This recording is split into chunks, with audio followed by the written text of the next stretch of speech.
नमस्कार, मैं शशांक पाठक। आप सभी का स्वागत है हमारे न्यूज़ नेटवर्क राइजिंग अयोध्या में। वैसे तो अयोध्या प्राचीन धरोहरों से भरी पड़ी है, लेकिन आज हम आपको एक ऐसे कुंड के बारे में बताएंगे जो अति प्राचीन, पौराणिक भी है और यहाँ पर कभी सोने की वर्षा, स्वर्ण वृष्टि हुई थी।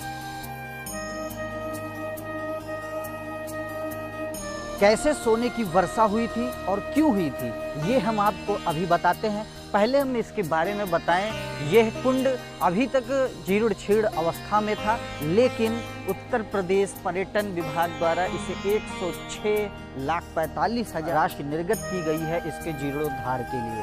जैसा यहाँ पर आप देख सकते हैं कि यहाँ पर सीढ़ी पर लाल पत्थर लगाए जाने का कार्य जारी है और भी कार्य इसमें लिखे हुए हैं। सभा स्थल और सीढ़ी, प्लेटफॉर्म, परिक्रमा पथ, ऑटो वाटर, फिल्टरेशन, बेंच आदि चीज़ें तमाम इसे सुविधाओं से लैस किया जाएगा।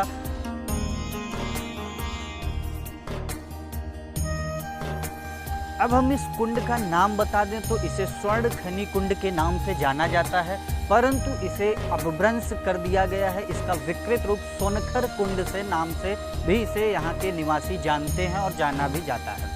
ऐसा अयोध्या में पौराणिक मान्यता है कि जितने भी कुंड हैं उनके आसपास कोई न कोई देवी देवता का स्थल है और वहाँ पर उनका मंदिर भी स्थापित है। जैसे इस स्वर्ण खनि कुंड के पास आप देख सकते हैं, वहाँ पे जो गुंबद दिख रहा है आपको, स्वर्ण लक्ष्मी जी का मंदिर है, जिसका नाम भी अपभ्रंश करके सोनखर देवी के नाम से उनको भी जाना जाता है। अगर हम इस कुंड की पौराणिकता की बात करें और उसकी कथा के बारे में बताएं तो कहा जाता है कि प्रभु श्री राम के पूर्वज चक्रवर्ती महाराजा रघु ने जब चारों दिशाओं में युद्ध को जीता था या विश्व जीत लिया था, उसके बाद विश्वजीत यज्ञ करवाया था इसी स्थान पर, और यज्ञ के पश्चात उन्होंने अपनी सभी स्वर्ण मुद्रा धन ब्राह्मणों याचकों में दान दे दी थी। उसी समय कौस्तुकी नाम के एक ब्रह्मचारी उनके पास आए, अपने गुरु के लिए गुरु दक्षिणा में देने वाले गुरु को गुरु दक्षिणा में देने के लिए स्वर्ण मुद्राओं की मांग की, परंतु राजा ने उनसे रात्रि तक का समय मांगा कि आप रात्रि भर यहाँ विश्राम कीजिए, सुबह हम कुछ ना कुछ आपको जरूर दान देंगे।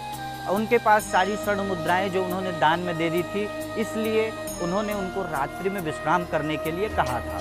उसके बाद उन्होंने अपने मंत्रिमंडल से विचार विमर्श करके जो धन के कुबेर माने जाते हैं, धन के देवता माने जाते हैं, कुबेर पर आक्रमण करने की योजना बनाई। कुबेर जी को यह बात पता चलते ही वो इतना घबरा गए कि उन्होंने यहाँ पर सोने की मुद्राओं की वर्षा कर दी। जी हाँ, सोने की मुद्राओं की वर्षा इसी कुंड पर, इसी जगह पर, जिसके वर्षा से यहाँ पर ये कुंड का निर्माण हुआ है और तब से इसका नाम स्वर्ण खनि कुंड पड़ गया है।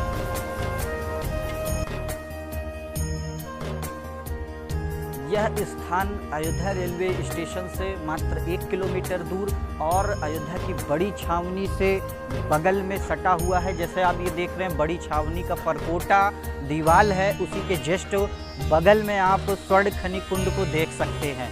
इसका जीर्णोद्धार का कार्य चल रहा है और इसके संपन्न होते ही ये भी अपनी पौराणिकता को प्राप्त कर लेगा, जो एक पौराणिक विरासत है अयोध्या की। इस स्थान पर भी आकर लोग त्रेता युगीन अयोध्या का एहसास कर सकेंगे।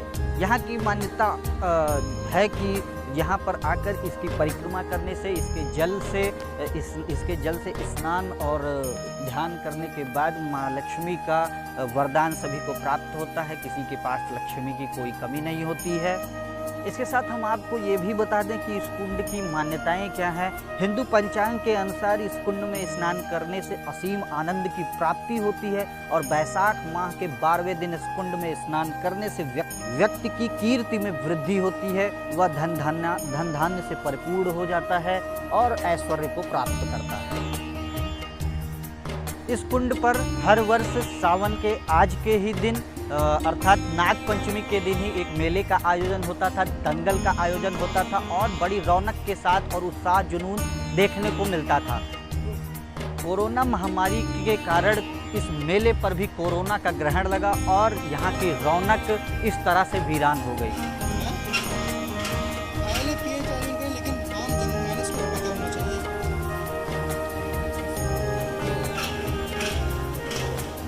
इसके बारे में चलते हैं, यहाँ के निवासियों से बात करते हैं क्या कारण है कि इस बार भी इसका रौनक जो है अभी तक वापस नहीं आई है, मेला क्यों नहीं लगा है। ये है सोनखर कुंड, इसमें 1.25 घंटा सोने की बारिश हुई थी राजा रघु के जमाने में। यहाँ पर मेला लगता था। हाँ, मेला भी लगा था, कुश्ती भी होता है, अच्छा मेला लगत रहा। लेकिन अभी इस समय काम चला था तो यही लिए मेला तो लॉकडाउन से बंद है। जो बड़ा भव्य मेला लगता था, क्या कारण? कुछ तो भैया कोरोना की वजह से भी प्रॉब्लम हो गई इसमें। कोरोना से पहले यहाँ बहुत भीड़ रहती थी, काफ़ी भीड़ रहती थी यहाँ पे, काफ़ी दुकानें लगती थी और गुड़िया भी बढ़िया, लोग बच्चे खरीदते थे यहाँ पे। मगर कोरोना के काल से फिर यहाँ मेला लगना बंद हो गया। के ज़माने में जब राजा रघु थे अयोध्या जी के, तो उनके समय पर स्वर्ण की वर्षा हुई थी 1.25 घंटा। मेला तो काफ़ी वर्षों से चल रहा है, गुड़िया का मेला होता है, यहाँ गुड़िया पीटी जाती रही। लेकिन अब की साल वर्षा होने के नाते जो है वर्षा गुड़ी मेला नहीं लगेगा। जैसा कि हमने अभी आपको बताया था कि हर कुंड के पीछे एक देवालय है, उससे जुड़ा हुआ एक देवालय है। स्वर्ण खनि कुंड से ही सटा एक देवालय माँ लक्ष्मी का, स्वर्ण लक्ष्मी माता का मंदिर है जो आप देख सकते हैं। आइए अंदर चलते हैं, आपको उसका भी दर्शन कराते हैं।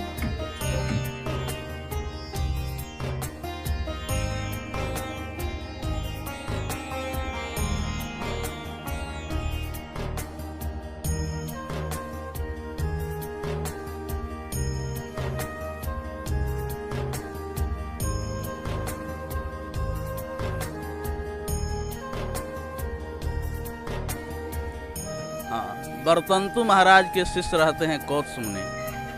कौत्स मुनि अपने गुरु के आश्रम में रहकर जब बरतंतु महाराज से संपूर्ण विद्याएं प्राप्त कर ली तो गुरु दक्षिणार्थ के लिए निवेदन किया। गुरु जी उनकी सेवा शुश्रूषा से बहुत प्रसन्न थे। गुरु जी ने कहा कि बेटा, जो तुमने मेरी सेवा और शुश्रूषा की है उससे बढ़कर कोई गुरु दक्षिणा नहीं है। जाओ तुम मेरे विद्याओं का प्रचार सार करो, यही सबसे बड़ी गुरु दक्षिणा है।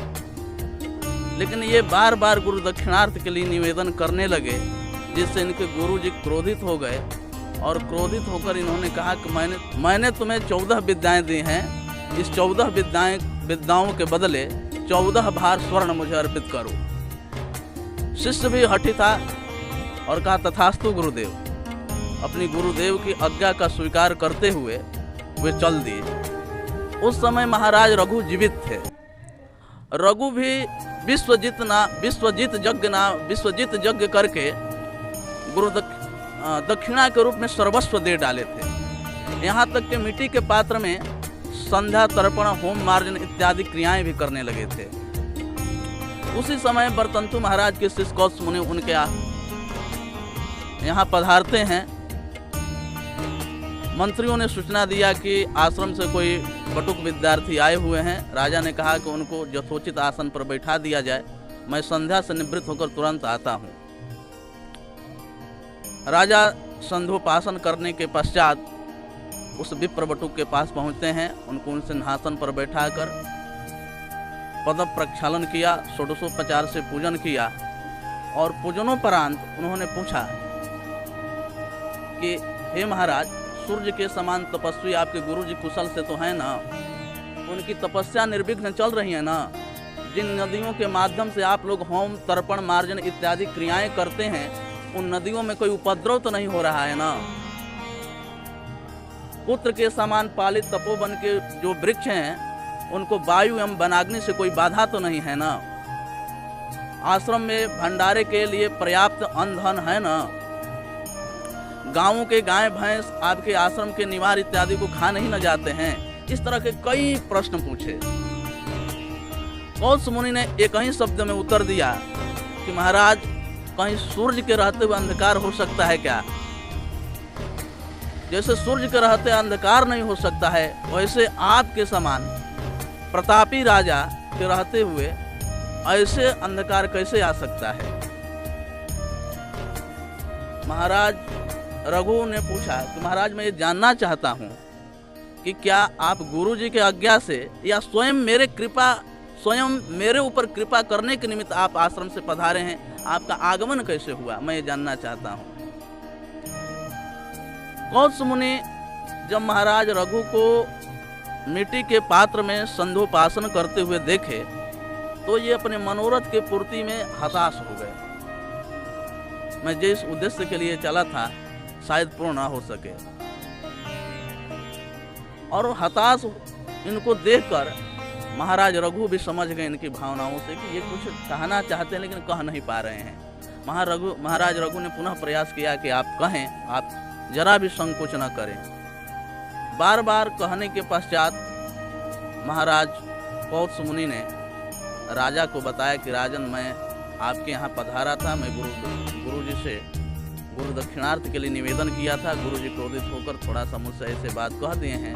14 भार सर्फी के लिए ये जाने के लिए उद्यत थे। राजा ने कहा कि महाराज आप न जाएं, आप चले जाएंगे तो मेरे पूर्वजों में भारी अपयश फैलेगा और उस अपयश का मैं भी भागी बन जाऊंगा, इसलिए आप मेरी यज्ञशाला में निवास करें, मैं आपके लिए व्यवस्था जरूर ही करूंगा। इतना कहने के पश्चात कौत्स मुनि उस यज्ञशाला में निवास करते हैं और महाराज जो रघु हैं सायं काल में शयन करते हैं कि प्रातः काल हम कुबेर पर चढ़ाई करेंगे। सैनिकों को सूचना देते हैं कि रथ, सैनिक इत्यादि सजा दिया जाए क्योंकि कुबेर पर चढ़ाई करना है। लेकिन कुबेर को ये पहले से ही अनुभव हो गया कि हमारे ऊपर महाराज रघु चढ़ाई करने वाले हैं, तो कुबेर ने पहले ही उनके कोषागार में अपार स्वर्ण की वृष्टि कर दी जिसकी कोई सीमा नहीं थी। इस कुंड में भी स्वर्ण कुंड जो है यहाँ भी वृष्टि अपार हुई और उस वृष्टि को, स्वर्ण की जब वृष्टि हुई तो इसका नाम भी स्वर्णखर कुंड पड़ा। स्वर्ण लक्ष्मी मंदिर भी इधर है पास में। संत जैसा बताते हैं, मैं वो संतों के अनुसार बता रहा हूँ। और ये कुंड की चर्चा मैं संतों से सुना था और शेष चर्चा जो है मैं रघुवंश महाकाव्य के 5वें सर्ग में पढ़ा था। तो महाराज रघु कुबेर पर जैसे चढ़ाई के लिए तैयार उद्यत हुए थे, स्वर्ण की वृष्टि हो गई।